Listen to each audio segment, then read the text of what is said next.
وبركاته. الحمد لله رب العالمين والصلاة والسلام على سيد الأنبياء والمرسلين وعلى آله وأصحابه أجمعين، أما بعد، فأعوذ بالله من الشيطان الرجيم. بسم الله الرحمن الرحيم. وَيَتَفَكَّرُونَ فِي خَلْقِ السَّمَاوَاتِ وَالْأَرْضِ رَبَّنَا مَا خَلَقْتَ هَذَا بَاطِلًا سُبْحَانَكَ فَقِنَا عَذَابَ النَّارِ. صدق اللہ العلی العظیم وصدق رسولہ النبی الامین المختار الکریم الرؤوف الرحیم. انتہائی ادب و احترام کے ساتھ حضور سید المرسلین، خاتم الانبیاء، شفیع المذنبین، رحمت للعالمین، خاتم المعصومین، راحت العاشقین، صلی اللہ تعالی علیہ وآلہ واصحابہ وبارک وسلم کی بارگاہ میں اپنی غلامی کا ثبوت دیں، اور جس طریقے سے میں پڑھا ہوں میرے ساتھ مل کر حضور دل کے ساتھ نذرانہ محبت پیش کریں. الصلاۃ والسلام علیک یا رسول اللہ، الصلاۃ والسلام علیک یا حبیب اللہ، الصلاۃ والسلام علیک یا نبی اللہ، وَعَلَىٰ آلِكَ وَأَصْحَابِكَ يَا نُورَ اللَّهِ صلی اللہ تعالی علیہ وسلم. دوستان محترم، عقیدہ توحید کے حوالے سے چند ضروری باتیں اپنے وقت میں آپ کے سامنے رکھنا چاہتا ہوں. دوستان محترم، آج کے اس پرفتن دور میں ہر چہار جانب سے عقائد اور اعمال پر حملہ ہے. ایسے پرفتن دور میں ہمارا سب سے بنیادی عقیدہ اللہ کو ایک ماننا ہے. حالات ایسے بدل رہے ہیں، اور ان حالات میں حالات دکھا دکھا کر لوگوں کو اللہ کے وجود کے بارے میں مشکوک اور مذبذب کیا جا رہا ہے کہ اگر اللہ ہوتا تو ایسا کیوں ہوتا، اگر اللہ کو تم مانتے ہو تو پھر تمہارے ساتھ ایسا کیوں ہوتا ہے. ایسے ہزاروں قسم کے لادینی سوالات اس وقت لوگوں کے ذہن و دماغ میں گردش کر رہے ہیں. ایسے وقت میں ہم میں سے ہر شخص پر قرآن و سنت کی روشنی میں اللہ رب العزت کے وجود پر اور اس کی قدرت پر علم حاصل کرنا فرض اور ضروری ہے. اب میں کچھ باتیں آپ کو سمجھانے کی کوشش کرتا ہوں. اگر آپ لوگ بھی سمجھنے کے موڈ میں ہوں گے تو بہت ساری باتیں انشاءاللہ عز و جل آپ کی سمجھ میں آ جائے گی. دوستان محترم، کسی شخص کی عظمت، اس کی قدرت، اس کی حکمت اور اس کا علم جاننے کے لیے اس کی بنائی ہوئی چیزوں کو ہم دیکھتے ہیں. ایک انجینئر ہے، ایک آرکیٹیکٹ ہے، ہم اس سے کوئی نقشہ بنوانا چاہتے ہیں اور اس کے فن کا کوئی کام لینا چاہتے ہیں تو وہ ہمیں اپنے جہاں جہاں اس نے کام کیا ہے اس کی نشانیاں دکھائے گا. فلاں جگہ میں نے مسجد بنائی ہے، آپ جا کے دیکھ لیں. فلاں جگہ میں نے ہاسپیٹل بنائی ہے، آپ دیکھ لیں. فلاں جگہ میں نے فلاں اپارٹمنٹ بنایا ہے، آپ اس کو دیکھ لیں. فلاں جگہ فلاں ہاسٹل میں نے بنائی ہیں، اس کا نقشہ میں نے بنایا ہے، آپ دیکھ لیں۔ انسان اس طریقے سے جب اس آرکیٹیکٹ اور انجینئر کی بنائی ہوئی چیزوں کو، اس کے نقشوں کو دیکھتا ہے تو پھر اس انجینئر کے مہارت پر، اس کی قابلیت پر، اس کی حکمت و دانائی پر انسان کو یقین ہو جاتا ہے کہ اس نے اتنی بڑی مسجد بنائی ہے اور اتنی خوبصورت بنائی کہ جتنی ضروریات تھی سب کچھ اس میں مہیا کر دی۔ اس نے فلاں ہاسپٹل بنائی کہ عمارت میں اس کی کوئی مثال نہیں ہے۔ تو انسان اپنی پہچان دینا چاہتا ہے، اپنی قدرت، اپنی صلاحیت، اپنی قابلیت، اپنی حکمت، اپنی دانشمندی بتانا چاہتا ہے، تو وہ اپنی بنائی ہوئی چیزیں لوگوں کے سامنے پیش کرتا ہے کہ تم میری ان چیزوں کو دیکھو تاکہ تمہیں اندازہ ہو جائے کہ میرے پاس کون سی طاقت ہے۔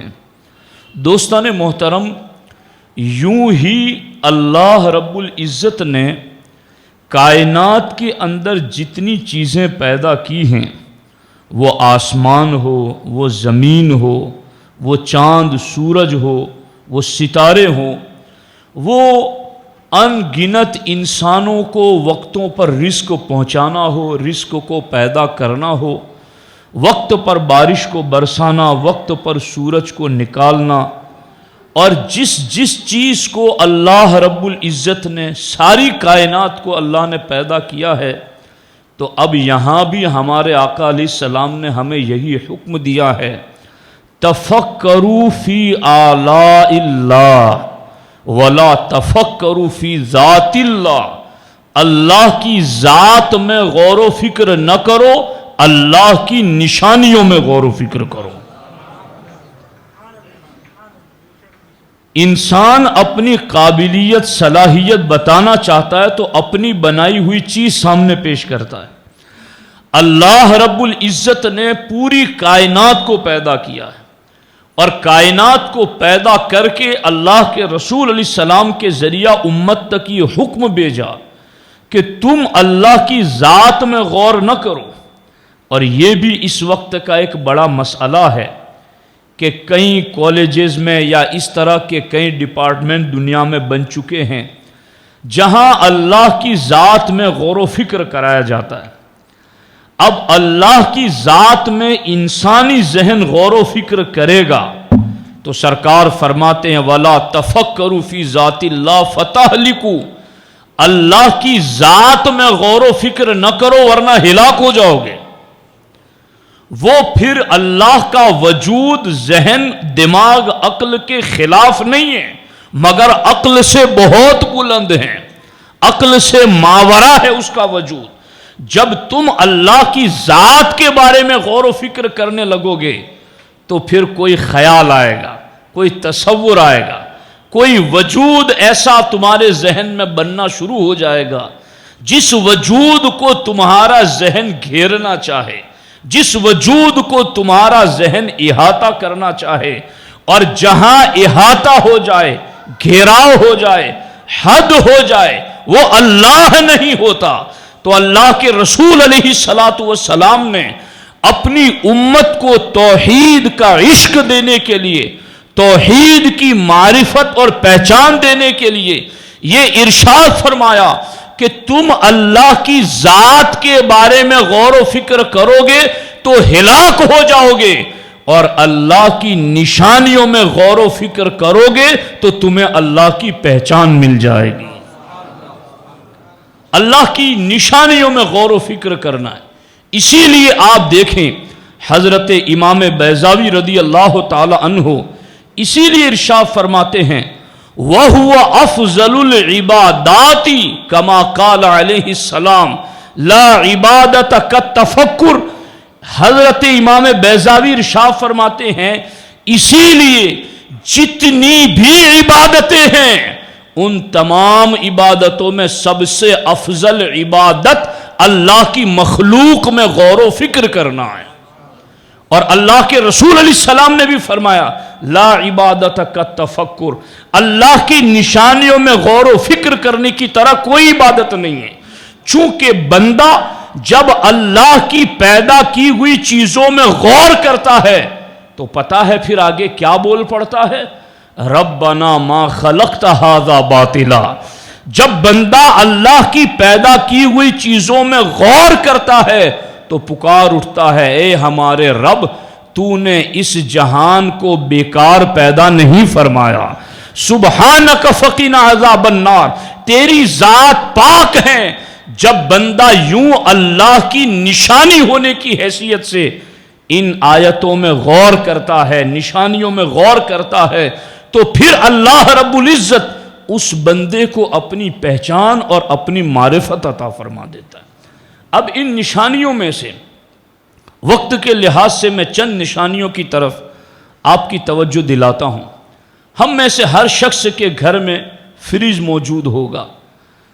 اگر فریج کے ایک حصے میں ہم لہسن رکھ دیں اور دوسرے حصے میں دودھ رکھ دیں اور دروازہ بند کر دیں، صبح کو آپ دودھ کو دیکھیں گے کہ اس میں لہسن کا اثر آ چکا ہے، اس کی بو آ چکی ہے، اس کی اسمیل آپ کو دودھ کے اندر محسوس ہوگی، حالانکہ دودھ میں لہسن کو ڈالا نہیں گیا، دونوں اپنے اپنے برتن میں ہیں اور دونوں ایک دوسرے سے جدا ہیں، مگر ایک جگہ رکھا گیا تو ایک جگہ رکھنے کی وجہ سے رات بھر میں اس دودھ کے اندر لہسن کی بو آ گئی، اس کی اسمیل آ گئی۔ اب اللہ کی قدرتوں کو دیکھو، اس کی نشانیوں کو دیکھو۔ وہ رب قرآن میں سورۃ النحل کی آیت نمبر 66 میں ارشاد فرماتا ہے وَإِنَّ لَكُمْ فِي الْأَنْعَامِ لَعِبْرَةً نُسْقِيكُم مِّمَّا فِي بُطُونِهِ مِن بَيْنِ فَرْثٍ وَدَمٍ لَبَنًا خَالِصًا سَائِغًا لِلشَّارِبِينَ۔ اللہ رب العزت فرماتا ہے میری نشانیوں میں سے ایک نشانی یہ ہے کہ جو جانور تمہیں دودھ دیتے ہیں تم ان کے اندر غور کرو، ان کے پیٹ کے اندر ایک طرف گوبر ہے دوسری طرف خون ہے، لیکن میری قدرت اور میری نشانی کو دیکھو، نہ میں اس دودھ کے اندر گوبر کی اسمیل آنے دیتا ہوں، گوبر کی بو آنے دیتا ہوں، نہ اس دودھ کے اندر خون کا رنگ آنے دیتا ہوں۔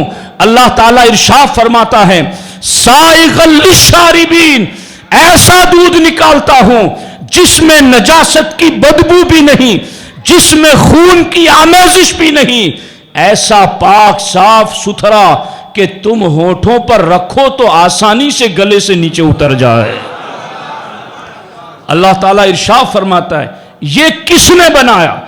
تم تو فریج کے اندر دو چیزیں جدا جدا رکھو تو اسمیل آ جائے دودھ کے اندر، مگر یہاں ایک طرف گوبر ہے دوسری طرف خون ہے، مگر نہ خون کا رنگ ملنے دیتا ہے نہ گوبر کی بدبو ملنے دیتا ہے۔ رب فرماتا ہے تم اس پر غور کرو گے تو تمہیں میری پہچان مل جائے گی۔ روزانہ دودھ پیتے ہو، کبھی غور کیا اس اینگل سے؟ اے جانوروں کو رکھنے والوں، روزانہ تم دودھ نکالتے ہو، کبھی غور کیا اس چیز پر؟ تمہیں یہ تو نظر آتا ہے کہ فلاں ملک نے تو آرٹیفیشل درخت بنائے ہیں اور ان کے اندر لائٹنگ کی ہیں، کیسے خوبصورت لگتے ہیں۔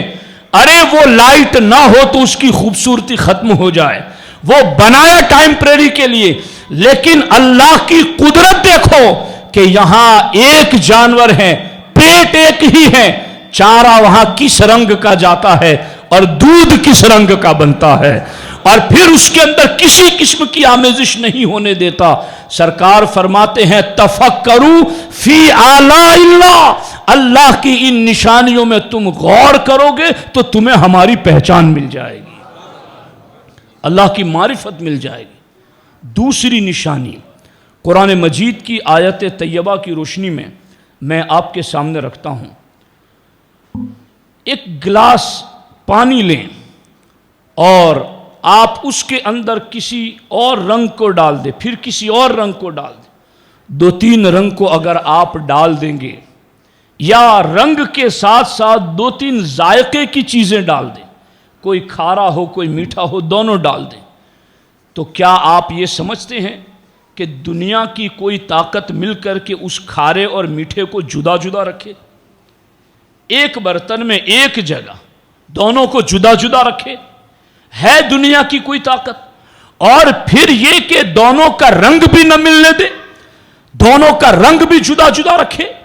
انسان اس چیز پر حیران ہے کہ نہیں، ایسا ہو ہی نہیں سکتا کہ 2 رنگ پانی میں ملائے جائے اور دونوں جدا جدا رہے، یا 2 ذائقے والی چیزیں ملائی جائے اور دونوں کا ذائقہ جدا جدا رہے۔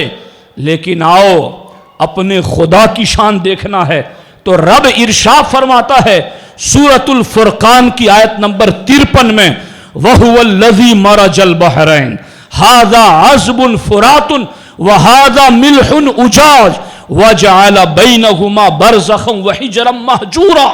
رب قرآن میں ارشاد فرماتا ہے وہ اللہ ہی ہے جس نے 2 سمندروں کو یوں جاری کیا کہ ایک طرف صاف میٹھا پانی ہے اور دوسری طرف نہایت کھاری تلخ پانی ہے، لیکن نہ کھارا پانی میٹھے میں ملتا ہے، نہ میٹھا کھارے میں ملتا ہے، نہ اس کا رنگ اس میں ملتا ہے، نہ اس کا رنگ اس میں ملتا ہے۔ وہ کون ہے جو دونوں کے رنگ نہیں ملنے دیتا، دونوں کی لذت اور ذائقہ نہیں ملنے دیتا؟ وَهُوَ الَّذِي، اللہ فرماتا وہ خدا کی ذات ہے، وہ اللہ ہے۔ تم اس چیز میں غور کرو گے تو تمہیں اللہ کی پہچان مل جائے گی، اللہ کی معرفت مل جائے گی۔ اللہ نے اسی لیے ارشاد فرمایا مرج البحرین یلتقیان بینہما برزخ لا یبغیان فبأی آلاء ربکما تکذبان۔ تم اللہ کی کون کون سی نشانیوں کو جھٹلاؤ؟ جو میں نے حدیث پڑھی تفکروا فی آلاء اللہ، یہیں پر فبأی آلاء جو حدیث میں لفظ ہے وہی قرآن مجید میں لفظ ہے۔ اللہ کے رسول نے فرمایا تفکروا فی آلاء اللہ، اللہ کی نشانیوں میں غور کرو۔ اور اللہ کی نشانیوں میں سے ایک نشانی ہے دریائے روم، وہ کہیں دور جا کر کے دریائے دجلہ میں ملتا ہے اور کئی میلوں تک دونوں کے فاصلے جدا جدا رہتے ہیں، دونوں کا رنگ جدا، دونوں کی لذت جدا، دونوں کا ذائقہ جدا۔ اللہ رب العزت ارشاد فرماتا ہے وہ ہستی کون سی ہے جو دونوں کے رنگ نہ ملنے دے، دونوں کا ذائقہ نہ ملنے دے؟ وَهُوَ الَّذِي، وہ اللہ ہے۔ فَبِأَيِّ آلَاءِ رَبِّكُمَا تُكَذِّبَانِ، تو تم اللہ کی کون کون سی نشانیوں کو جھٹلاؤ گے؟ اور یہاں پر ایک بات یہ بھی تو سمجھ لو کہ اللہ نے دونوں آیتوں میں فرمایا، یہاں کیا فرمایا؟ بینہما برزخ، کہ ان دونوں پانی کے درمیان ایک آڑ ہے، ایک روک ہے جو ایک دوسرے کے اندر مکس نہیں ہونے دیتی۔ اور یہی بات جو سورہ رحمان میں، یہی بات سورہ فرقان کی آیت نمبر 53 میں بھی ہے کہ وَجَعَلَ بَيْنَهُمَا بَرْزَخًا، کہ میں نے ان کے بیچ میں پردہ رکھا ہے۔ کیا آج تک کسی کو وہ پردہ نظر آیا؟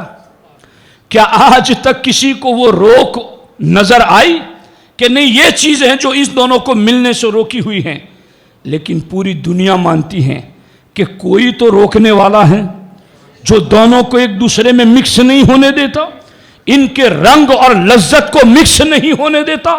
تو جو نظر نہیں آتا پھر بھی تم یہاں آ کر کے مانتے ہو کہ ہاں یہاں روک ہے، تو جو نظر نہیں آتا وہ تم مانتے ہو، تو خدا تمہیں نظر نہیں آتا پھر بھی اس کو مان جاؤ کہ وہ خدا ہے۔ اور الحمدللہ اہل سنت و جماعت اس عقیدے پر کامل یقین رکھتے ہیں کہ اللہ موجود ہیں اور وہ ایک ہیں۔ مگر بیچ میں بات آئی تو چونکہ جنہیں اللہ کے وجود سمجھ میں نہیں آتا تو وہ یہ چاہتے ہیں کہ جو ہم دیکھیں وہ مانیں۔ تو یہاں مرج البحرین میں برزخ دکھتا ہے تمہیں؟ نظر آتا ہے تمہیں؟ نہیں آتا پھر بھی مانتے ہو کہ ہاں کوئی تو ہے روک جو ایک دوسرے کو مکس نہیں ہونے دیتی۔ تو یہاں بن دیکھے مانتے ہو تو ادھر بھی بن دیکھے مان جاؤ۔ اسی طریقے سے آپ دیکھیں کہ جب میٹیریل ایک ہوتا ہے تو اس کی پروڈکٹ بھی ایک جیسی بنتی ہے. میٹیریل ایک ہی ہو، رنگ ایک ہی ہیں، ساری چیز ایک ہی ہے، تو اب اس سے جو چیز بنے گی وہ ایک ہی جیسی ہوگی، لذت میں، اس کے ذائقے میں. اب دیکھو اللہ رب العزت ارشاد فرماتا ہے کہ یہ جتنے زمین کے حصے ہیں وَفِي الْأَرْضِ قِطَعٌ مُتَجَاوِرَاتٌ، کہ زمین کے مختلف حصے، وَفِي الْأَرْضِ قِطَعٌ، قطعٌ جدا جدا حصے. اب یہ جو کچھ زمین بنجر ہے جہاں کچھ اگتا نہیں، کچھ زمین شاداب ہے جہاں زرخیز زمین اگتا ہے، کچھ زمینیں ایسی ہوتی ہیں جہاں کپاس ہوتا ہے، کچھ زمینیں ایسی ہوتی ہیں جہاں اناج ہوتا ہے، کچھ زمینیں ایسی ہوتی ہیں جہاں پھل فروٹ ہوتا ہے. تو کیا یہ کسی نے کوئی حد کھینچ دی ہے کہ اس علاقے کے بعد والی زمین ایسی ہوگی، اس علاقے کے بعد والی زمین ایسی ہوگی؟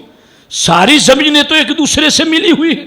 اور یہ میں نے کہہ رہا، یہ اللہ فرما رہا ہے کہ وَفِي الْأَرْضِ قِطَعٌ، کہ زمین میں حصے جدا جدا ہیں، متجاوراتن، مگر وہ سارے ایک دوسرے سے ملے ہوئے ہیں.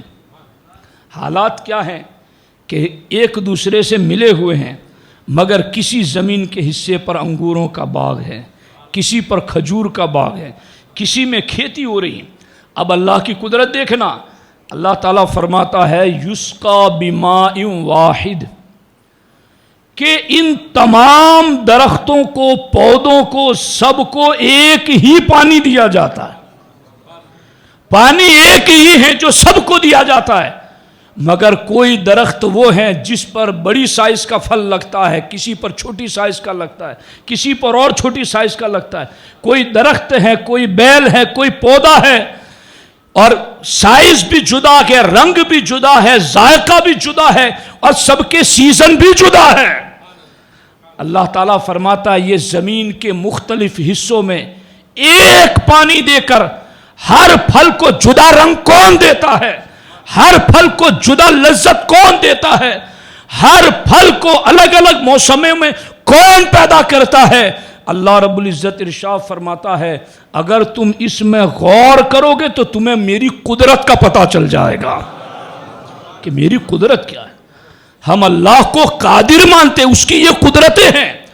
اور یہ ایسا نہیں کہ ان قدرتوں کو دیکھنے کے لیے تمہیں 5-6 لاکھ خرچ کر کے کسی ملک جانا پڑے، وہاں سے آنا پڑے.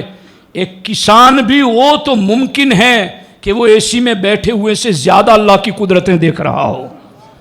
کیا آپ نے قرآن میں نہیں دیکھا؟ کسان جب کھیت میں جاتا ہے مٹھی بند دانے پھینکتا چلا جاتا ہے. کیا وہ گن گن کے رکھتا ہے کہ کون سا دانہ سیدھا پڑا، کون سا الٹا پڑا؟ کوئی کسان ایسا ہو تو مجھے بتائیں. وہ مٹھی بند دانے ڈالتا چلا جاتا ہے. ان گرنے والے دانوں کو کون سیدھا کرتا ہے؟ اور پھر یہ کہ یہ دانہ جو زمین میں جاتا ہے، قبرستان میں قبر کھودی جاتی ہے تو پتہ چلتا ہے کڑیل جوانوں کو بھی قبر کھا کے ایسا کر دیتی ہے مٹی کہ ان کی ہڈیاں تک نظر نہیں آتی. جو مٹی بڑے بڑے جسموں کو گلا کر کے ختم کر دے، آج وہ مٹی ایک چھوٹے سے دانے کو فنا نہیں کرتی بلکہ اس کو پرورش دیتی ہیں، اس کو پروان چڑھاتی ہیں. تو یہ اس دانے کو کون پروان چڑھاتا ہے؟ اللہ قرآن میں ارشاد فرماتا ہے ان اللہ فالق الحب والنوى، ایک بیج کو پھاڑ کر کے تناور درخت کو جو پیدا کرنے والا ہے وہ اللہ ہے. یہ قرآن کی آیتیں ہیں. ان چیزوں کے اندر اگر بندہ غور کرے تو اسے اللہ رب العزت کی معرفت مل جائے. مگر ہماری حالت یہ ہے، نہ آفاق میں غور کرتے نہ انفس میں غور کرتے. 25ویں پارے میں دوسرے صفحے پر اللہ رب العزت نے ارشاد فرمایا سنوریہم آیاتنا فی الآفاق وفی انفسہم حتی یتبین لہم انہ الحق.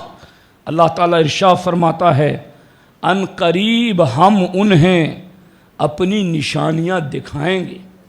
کہاں؟ فی الآفاق، پوری دنیا میں. وفی انفسہم، اور باہر نہ دیکھا گا تو ہم اس کی ذات میں اپنی نشانیاں دکھائیں گے. حتی یتبین لہم انہ الحق، اتنی نشانیاں دکھائیں گے کہ اسے یقین ہو جائے گا کہ اللہ ہی حق ہے۔ میرے دوستو، یہ اللہ کی قدرتیں ہیں، یہ اللہ رب العزت کی عظمتیں ہیں، تو ہمیں ان نشانیوں میں اس حیثیت سے غور کرنا ہے۔ جب میں افریقہ گیا تھا اور وہاں کے بڑے بڑے پہاڑ مجھے لوگوں نے دکھائے، جنگل میں قوی ہیکل جانور دکھائیں، آپ یقین مانیں بار بار میری زبان پر یہی لفظ آتے تھے، فتبارک اللہ احسن الخالقین، فتبارک اللہ احسن الخالقین، بابرکت ہے اللہ جس نے ایسی خوبصورت مخلوق پیدا کی ہے۔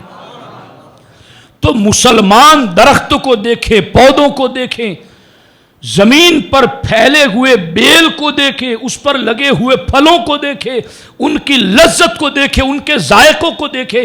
یہ تمہیں ہر جگہ کیوں کہا گیا کہ تم کھاؤ تو اللہ کا نام لے کر، کھا چکو تو اللہ کا نام لو، تم سفر کی شروعات کرو تو اللہ کا نام لو، سفر کی اینڈنگ کرو تو اللہ کا نام لو، گھر میں جاؤ تو اللہ کا نام، گھر سے باہر نکلو تو اللہ کا نام، کپڑے پہنو تو اللہ کا نام، جوتے پہنو تو اللہ کا نام۔ ہر جگہ تمہیں اللہ کا ورد اسی لیے کرایا جاتا ہے تاکہ مومن کے دل و دماغ میں یہ بات نقش رہے کہ کائنات کی ہر چیز کا خالق صرف اللہ ہے۔